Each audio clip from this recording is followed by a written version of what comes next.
Hi, everyone. Thank you so much for joining us for the 24th SF Indie Fest. So excited to have filmmakers here for the program for Out of This World. It's very exciting to have the opportunity to speak with everyone, and also that there will be an in-person version of the screening, which will happen on Monday, February 7th at 7 p.m. at the Roxy. So thank you all so much. I'm just gonna quickly go around and have you all introduce yourselves and say a little bit about the film that you have in the program. And we'll start off with Jacopo. Hi everyone. Yes, I'm Jacopo Pumiliani. I'm based in Milan, in Italy, and La Discoteca is my first film because I did before some video installation, but La Discoteca is my first approach with cinema and with the cinema production. Is set in a dystopian future, but it's mixed with my dreams, my symbolism, and with a lot of reference. I've been working also around the topic of the body and the performance and dance. So if you have any question, maybe later, I will be happy to tell you about. Thank you so much. Leonardo, how about you? Hi, everyone. So I'm Leonardo Candidi. I'm Italian as well, but I live in San Francisco. It's been like 7 years now. This is my first short, Mimesis, my first film. I work with other projects as a DOP, camera operator, but never as a director. And last year during the lockdown, it felt like the right moment to start something. And I collaborated with the actor, Sadia Schubert is not here today, but he's also the writer of the short.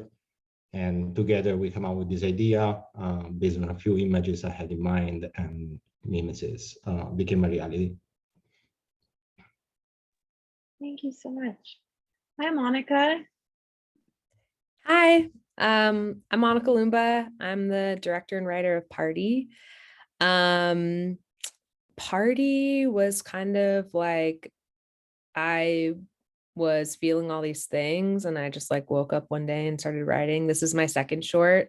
Had one called New Hire that screened at Indie Fest, I guess 2 years pre-pandemic. It was like a month before the pandemic. But yeah, Party was really fun to shoot. We shot it in LA on kind of like the east side, and it definitely feels like a fever dream and deals with kind of like grief and also comedy and just like a lot of weird characters throughout. We had a lot of fun with like how technology plays into how we feel when we're not feeling the best. It's technically still a comedy. But yeah, I'm excited to chat about it. Thank you so much. And Anna, since you're also with Party, do you want to say anything? Yeah, not much to add. I'm Anna. I was in Monica's Party. I also make shorts myself, but I'm here for Monica and Party. Anna was the star, so that's why she's here. Hey, Sean, how about you? Hey, I'm Sean Gillane and director of Return Service, which I think is the either fourth or fifth film I've been involved with that's played Indie Fest, which is cool. First I've directed. So thanks to Indie Fest and to Sarah for putting this program together. Return Service is about a guy that's got one of the worst jobs in the world, which is returning lost baggage from airline customers, played by Havan, who's here in another box, depending how your grid lays out. Thank you so much. And Havan, also thank you for joining us. Do you want to say anything about the film or how it was for you? Basically, it's a film about, priorities, like, making other people happy versus making yourself happy. Just, I think we've all had those jobs where it's like, in service to somebody else and you don't get that appreciation and stuff like that. And it's sometimes even at the cost of your own. So it was a really fun project, and very much appreciation for Sean for letting me be a part of it. Thank you so much. Hi, Leah. Thank you for joining us. Can you speak about Law? Hey, thanks for having me. Filmmaker Leah Shore here. directed and produced the animated short launch. And I was fortunate to be asked by Oscilloscope and MailChimp to make a really crazy film for them that they basically said, make a film about the moon and, you know, be influenced by Le Jeté, the film. And so I came up with this crazy existential film kind of based on a real experiment called the lunar laser ranging experiment. Yeah, it's great. It's a lot of fun. That's so cool. Thank you. Hi, is it Noam? Am I pronouncing that correctly? Thank you so much for joining us. Hi, everybody. Nice to meet you all. I'm Noam. I'm the writer-director of Let Me Assist You. Yeah, it's just a comedy, if you laugh, about a guy's AI, like virtual assistant, kind of like Siri, taking over his life as his like wellness and fitness coach. I think I used to live in San Francisco for many years and now I'm in New York, but I think I was just inspired by like this obsession with wellness apps and wanting to like optimize being happy and like healthy instead of feeling your feelings. So yeah, I kind of started thinking about it during a breakup and then I was like, let's make this guy go through a breakup, see what happens. So that's it. Wow, the beauty of the mediation of technology. Hi, Rick. How's it going? Hey, good. Yeah, thanks for putting this together. So I was a writer director on Anxiety Proof, The Mothership. And I mean, technically, I guess I started in it too, but just out of necessity, because like it was, you know, quarantine, really hard to coordinate with a lot of people to make something. So it was really just like an idea I had kicking around in my head that I wanted to make. And finally I was like, okay, I'm gonna put like a moment, you know, anamorphic on my phone and just kind of do this like really down and dirty. And it's a short about this guy who he's like kind of a superhero, kind of not, and his superpower is his anxiety. And he gets this call from an old Tinder date who is telling him that she's pregnant and it might be his. So it's really just about how someone like that handles news like that. And it was just, I mean, honestly, during quarantine, it was honestly kind of therapeutic, which was nice. Yeah, and I'm glad we got together and we can talk about everything. Thank you all so much. I mean, right, like the time that we are living in right now, I know all time periods are kind of a mind fuck, but right now, more so than ever, right? We have more technology, we have more access to information. But in many ways, we are actually living in a dystopian nightmare.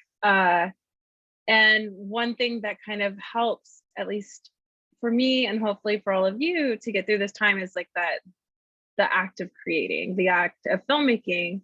So I was hoping maybe we could each just talk about what that process was like for you as filmmakers, especially during these troubling times. And we'll start the loop all over again and come back to Jacopo if you want to talk about La Discoteca and that process for you. Yes, actually, I wrote the film before the pandemic time, but then happened that, you know, the clubbing and the discotecas in Italy and everywhere, they were closed. So they were like a matching time of my idea of dystopia. But also for me, it was very important. It's very important in the film, like the relation that the body and, you know, also the sexuality and the idea of the body connect with the sexuality and emotion. It's not just related to technologies, but actually it can be in a way connected more with emotion and with our idea of how we build up the future. So for example, in La Discoteca, I thought that build up the future going back to the past. So it's this idea of actually the film is full of detail of a retro future of my idea of the past. We don't use anymore this mobile, but we use the old phone. So this is idea of going back to the past to kind of re-engage with our body and our sexuality. Thank you so much. How about you, Leonardo? Unfortunately, my connection was a little unstable, so I couldn't hear your question on the introduction. Of Oh, no worries. That's part of it. All right, you just make it up now. Can you talk about kind of your personal process of filmmaking, especially while the world is as strange as it is? Absolutely. Yeah, this project was done totally during the quarantine. So it was the beginning of the lockdown, and it was a lot of walk in the so a lot of looking around, and Samia just with me. I felt like I wanted to bring this project together, so I talked with the other with the actor, the other writer, and building a story around these images. We came up with images that is So your connection is a little unstable. and alone in the house. That's and then sorry, you're cutting in and out a little bit. I'm sorry. I'm sorry too. I can close everything else I have, but hopefully it's gonna work now. I'm not sure. Yes. Yes. But you know, I think you're talking about kind of just the process and working with different people throughout the pandemic, and just say, the whole story of my short is also based a little bit of being alone in the house and going through your mind and think about yourself. So it's a sort of journey in your consciousness. So definitely inspired by the period we were living at that moment. Thank you. Monica and Anna, do you want to talk a little bit about your process through Party? Yeah, I think definitely we shot it in May of last year. So I would say it was like in a pocket where things were like obviously still scary, but it wasn't like a peak moment, which was nice. But definitely like the production, and there were quite a few locations and people in it. So that was interesting. But I think the vibe of like, it definitely has anxiety to it. I'm curious Anna's perspective, just like being in the production at that time and kind of like, what that was like for you. Yeah, I think it was so great to have something to like get out and work on at that point. I think throughout the pandemic, there's been like a series of walls that we've hit and then like overcoming. And I think it was like a little more hopeful of a time. So it just was like everyone on set, though the subject matter was more serious. Monica and I do comedy, or did before the pandemic. And so we got to get our other comedic friends together. And I think we had like a really positive approach to like a more serious issue because of like sort of the vibe and the fact that we all knew each other. So yeah. Cool. Sean and Havan, how about you two? How was the process for you? So we shot most of this before the pandemic started, actually, and made a weird choice to shoot 3 short films back to back to back, which I would not recommend ever. But as we were kind of trying to finish, the pandemic started, and we didn't really shoot our final pickups until last summer, I think, Vaughn. It was something like that. It was like a little bit, it was like very, very, very little, like during actual pandemic. So we were kind of lucky. No, not kind of. We were very lucky. How? I meant like as far as like we shot the main. Oh yeah, okay. Like pre-pandemic. So. All right. Yeah, I mean, for me personally, it was definitely tough working through most of the pandemic. It was hard to be creative, and I mean, a lot of the work I do as a day job is that already. So it was hard to like think about working on creative projects, and I'm glad we're here now. As am I. Thank you so much. Leah, I think you might have the more unique approach to your filmmaking. How has the insanity of the past few years affected kind of your process and specifically your process and launch? Yeah, I mean, it hasn't really affected my process, but it also depends on what kind of film I'm making. I've been fortunate to make a few films over the past few years, and I make live action and animated things. So with this film launch, it's animated, and I normally just work remote anyway, so that did not affect me. And I have like a team of people that I like to hire for animated projects. So, and again, MailChimp and Oscilloscope hired me to make this crazy film, which was so much fun to do. And Sarah Schmidt, Ian Belante, John Harrison. I had a mini team of animators and creatives working with me, and they're like all around America. Yeah, I know it was, you know, as easy as it can be during a pandemic. I can't imagine you guys shooting your films during this time. Yeah, in person. Yeah, it's not pretty. Yeah, but it gets done. Yeah. I mean, Noam, how about you? Right. Well, I'm in the grad program at NYU, so I made the film part of that. And I started the program during the pandemic, so that's been interesting. And all of our rules changed. So for this film, we had like NYU's rules are even more strict than like the industry rules. So we couldn't have actors within 6 feet of each other. We could only have 3 actors in the film, things like that, along with the testing. So it was more like, what's a movie where nobody touches?